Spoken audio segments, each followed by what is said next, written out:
Hi everyone, and whoever has van and cars and it's Euro 6 and it needs to be refilled with Adblue, make sure you don't forget it, because otherwise, if you don't refill it, your car and vans won't start.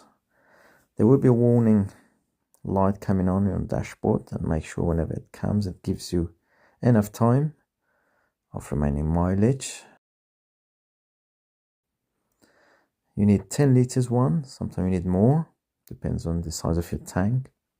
It's like water, so